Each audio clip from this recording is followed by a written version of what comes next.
Lifeboat on Twitter asks, what do you think about a gender... So you've got nothing much in common with me. Hi, we are with Anthony Rapp, who is in the touring show of If Then right now. We're at DPAC in Durham, which is the Durham Performing Arts Center, and we're excited to have you on the show. Yeah, thank you for doing this. How are you doing? How's Durham? And how's the tour going? It's going very well. We're in the, what month? I need math. 'Cause it's now May. We started in October, so it's 7 months in. Mm-hmm. Almost 8 months. And it's been going very well, and especially here, like the audiences here have been, we were talking last night actually after the show, we do a little weekly poker game on Thursday nights, and it was coming up during the game that this has been one of the very best responses we've had the whole tour. And awesome. You just never know how anything's going to be received, but especially something like If Then, which is new and mostly unknown to many people. One of the hopes that I had of going on tour was that it would kind of, I don't know, take people by surprise a little bit and sneak up on people a little bit, and I'm happy to say at least here it feels like that's happened. Would you like to start? Yeah, I'll start with the questions. These are from people that sent it from Twitter. Oh, okay. Reasons of Adina wants to know any funny mishaps or unexpected things that happened with the audience or cast members during the show. Adina has a knack for, like, when things go a little, she's not in the show anymore, but when she was in the show, when things would go a little funny, if something would happen, like the turntable wouldn't work or whatever, she would have this knack for, riffing on it with the audience and sort of breaking the fourth wall and goofing around. But none of that has happened lately. It's been pretty solid. There was a time, I forget what city it was, but there's a catwalk that comes in and out, and it didn't, like in the top of the show, it's in, and Elizabeth has her first little monologue on the catwalk, and then as she leaves, the catwalk goes out, and we're in the park, and the catwalk didn't leave. So that, I came out on the stage in the park, and I'm like, there's a catwalk here. Stuff like that happens. The turntable jumped a cue, and it started moving, like, right when that scene started, so everything that was in place, everybody's on the catwalk, on the turntable, and the umbrellas and the tables, everything was like, I don't know, 90 degrees off or more. Oh gosh. So we were like, something like that happens, but yeah. Natalie Carter wants to know, what is your dream role, and also what is it like to have Adina as your lover in 2 shows now? My dream role, when I got to play, it was in a small adaptation production of Hamlet, but I got to play Hamlet, and that had been a dream role. It would still be cool to maybe get to do it in a full production somewhere, but I got close to playing the MC in Cabaret a couple times, and I think that would be a really great thing to do. But there's other stuff that hasn't been written yet that I'd be very curious to see what that would be. So part of the answer is something cool that hasn't come around yet. Yeah. I mean, working with Adina has been magical both times, like completely. What's your warm-up routine, and what do you usually do after the show in your free time? My warm-up routine is I had knee surgery when I was in the show on Broadway, so I do very specific leg exercises just to make sure that my legs always stay warm and stretched, and that my knee, my leg, especially my left leg, stays healthy. I do vocalizations, and I mean, it's not anything too extensive, but just to, I like to be in something routine at that. Right, get dressed, Yeah. I like to get to the theater a little early just so I'm not rushing through all that. Yeah. I do a lot of different, I'm a foodie, especially when we're traveling. I like to find good places to eat. I play poker on the Thursday nights after the show. I run that. It's like a nice routine thing to do. I've had many friends all over in different cities, so I get together with them. I read. I'm a big baseball aficionado. I'm wearing my Cubs gear today. So I follow the Cubs games, and also all of baseball. I'm interested in all of baseball. And I'm a gamer, a video game player too. So those are all things that I do to occupy myself off. That's awesome. Awesome. How have Rent and If Then impacted your life? It's hard to answer that simply. Especially Rent. Everything has come out of being a part of Rent. So Rent completely and fundamentally transformed the course of my life in every possible meaningful way. And so If Then has grown as one of the other results of that.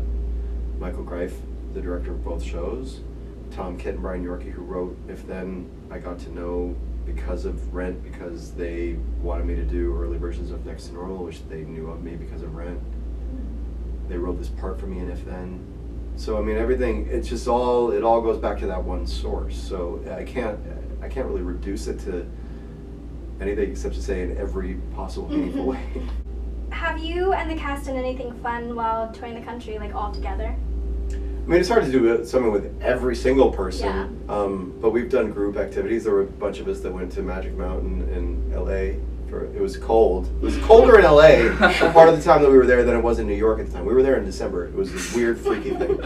So it was my first really cold adventure at an amusement park. But so we had a group outing there.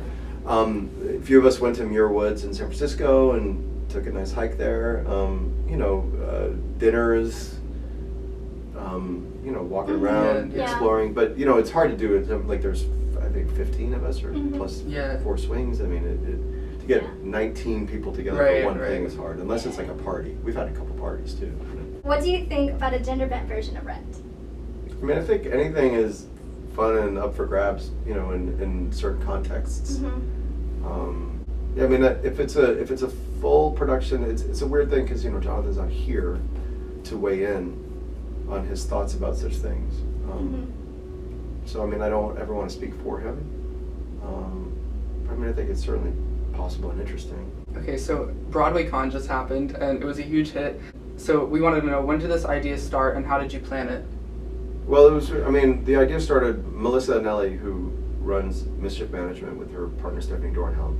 They were the ones who first had the spark of the idea, and they immediately asked me if I'd want to be a part of it and help make it happen. And I said, immediately said, of course. Yeah. I've known Melissa for almost 20 years, or about 20 years now. And she's one of my very best friends. And the LeakyCon and GeekyCon that she's done, first around the Harry Potter world, and then all around all sort of geeky culture. I've been to a couple of them, and I'm a huge admirer and fan of the quality of the work that they do. So I just thought that they would be the perfect people to do something like Broadway Con. So it started officially, I can't remember which year it was, but you guys could probably do research. The year that Audra McDonald did a rap with Neil Patrick Harris at the end of the Tony Awards. Okay, yeah. So it was 3 years ago? Yes, yeah. And she dropped the mic. I mean, this is how Melissa talked about it. When Audra dropped the mic, Melissa and Stephanie were like, something about that moment was just like Broadway Con. They just saw it. I don't know. So that was they immediately, Melissa was at my place watching the Tonys with me and a couple other friends, and then Stephanie doesn't live in New York, so they were texting and they were like, Broadway Con, and then immediately asked me. So that was about, 3 years ago. So we started just laying the groundwork. It takes a long time to get these things going, especially in New York City. You have to have such a long lead time to get the space, to do the thing. But that's what they specialize in, all that logistical stuff. Yeah. So I don't know if does that fully answer your question? Yes. That's great. What are some things throughout your career you want to teach people, especially those interested in the business? Throughout my career? I'm not sure what that... I want to answer the question well. I mean, it's funny we're talking about the Tonys. Awards, they absolutely can help open doors, and they're a nice acknowledgement. It's nice, I'm happy when my friends win awards. But awards and accolades are really not the reason to get into this, because it is such a fickle thing that has, and the notion of trying to say one person's better than another person or whatever, is fundamentally kind of silly. I mean, I'm a huge Hamilton fan. I'm sure Hamilton's going to sweep the Tonys. I'm really happy for all those people. I think it's great that Lin-Manuel won the Pulitzer. All that stuff is great. That Tom and Brian won the Pulitzer for Next to Normal. That Jonathan won the Pulitzer. I think I'm always happy for them. But if that's the reason for getting into the business, to seek after that thing, that's a mistake, I think. And I think when I was younger, I paid it. I had more sort of investment in the idea of it, and I've just come to see how silly it all is. Even though at the same time, like I said, it's not that I don't think it's nice for people to win an award, but it just in the grand scheme of things, when you look back through history, things that seem so important at the time aren't as important as the work itself, and the quality of the people you work with, and the impact you have on an audience, and et cetera, et cetera. So for those who don't know, you wrote a book called Without You. Can you tell them what inspired you to write that, and kind of sort of like a mini of what it is? The inspiration to write it actually came from my original publisher, Rob Weisbach. He had done the really beautiful Rent coffee table book, which most Rent heads or fans call it the Rent Bible. So he put that together, and while he was putting that together, we were talking, because we were all a big part of that book happening, and he asked me if I would think about writing something, because one of the things he did as a publisher was approach people that he thought might have something to say. He didn't have anything in mind, but so we started talking, and he had lost his father when he was in his 20s, and my mom was very sick with cancer at the time we first started talking about this. And he asked me if I would consider writing about that experience of my relationship with my mom and her battle with cancer. And I mean, it was very clear that she was toward the end of her life, and if I would be willing to write about that experience. So I said yes, not knowing how I was going to do it.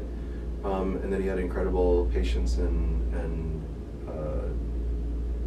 encouraging, supportive approach to working with me on it. And it took a really long time. It was one of the hardest things I ever did, but it's about that experience, and it was also though about being a part of Rent, because it was all happening while I was in Rent on Broadway. That she, or at least the main couple years of her biggest part of her battle was when I was doing Rent.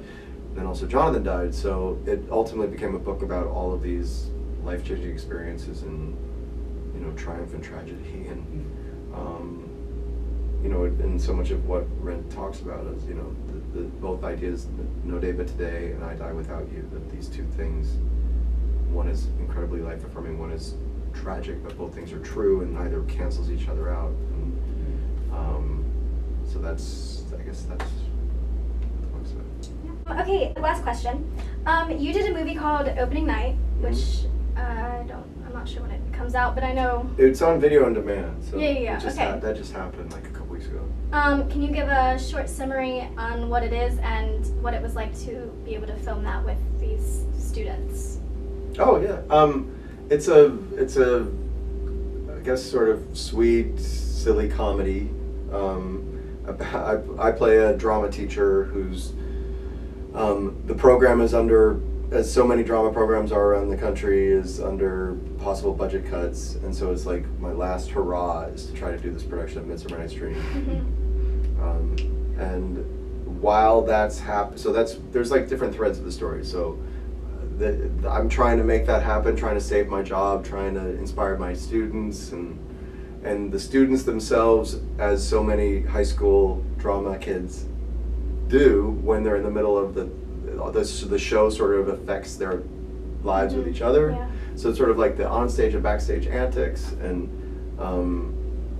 it's silly and sweet and funny, and it was a very fun experience to do with. I've always loved working with young people generally. I mean, I grew up in the business as a kid working, so I had adults who always treated me like a peer and like a friend and a colleague, and I always liked the opportunity to be able to do that with my fellow younger actors, and they were really, really fun and great to work with. And it's super low budget, so it's pretty quick shoot. There weren't a lot of days, because that's when you have a low budget, you have to sort of pack it all in. So it was like short and sweet, but very sweet. Okay, well, thank you for doing this interview. We will put all of your social media in the little box below on YouTube, and make sure you follow and like and everything Anthony Rapp. I will put a link to his book and some of the fun stuff down below also, and make sure you subscribe and like and share. Those are the mantras of the 21st century now. Yeah. Subscribe, like, and share. Yeah. Yeah.